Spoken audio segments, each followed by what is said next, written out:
I want us to, for you to grab your crystal ball full of data movements in there and tell us, where do you you see, for your customers in the bank, where do you see the neutral rate sort of landing, and what sort of thesis do you have around why you think that neutral rate will be where it lands?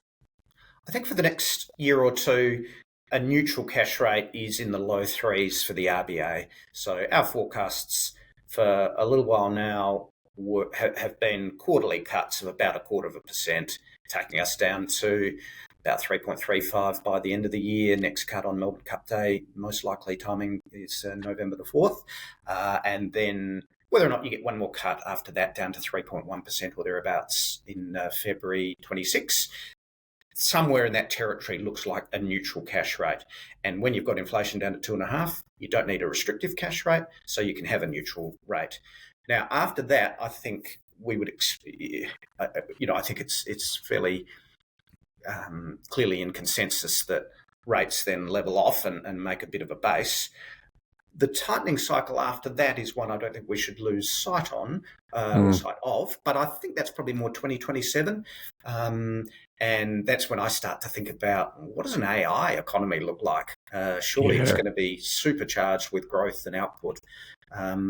So that might mean a higher neutral cash rate then. And that's not necessarily going to be a bad thing if you've got rampant growth by virtue of emerging technologies, not just AI, but quantum computing and blockchain, etc., then that can mean a more prosperous economy ahead, but it also might mean a higher neutral cash rate. So to answer your question, in the short term, I think neutral somewhere between 3 and 3.25, but it won't stay at that level it won't be stationary after that. It will keep moving. I think a lot about what you're talking about there, David, around, AI potentially has the promise of a productivity revolution, right? Yes. Now, productivity is the enemy of inflation, which is great. Like, it keeps traditionally high productivity means inflation remains low. But to your point, is your base case then that a tightening cycle could be just an overheated economy, and effectively, that's where you're going to get the reasoning for a tightening cycle, or do you have a different sort of read on that? And again, we're talking about a cycle that might not start till 2027, so I'm a bit Correct. loath to be too specific about it. And so I'm looking forward to this easing cycle, allowing households to catch up and claw back the losses that we've had during the cost of living crunch. But there are a few reasons why I think. Before we get to the next tightening cycle, productivity, absolutely vital. We've got the productivity forum in Canberra imminently. It's just so important that they get that right. And that's not just tax reform, it's also reducing bureaucracy, reform in the construction industry, a whole range of areas, competition and technology adoption. But why might the neutral cash rate be higher in the future, and indeed interest rates be higher in the future, 2027, 2028?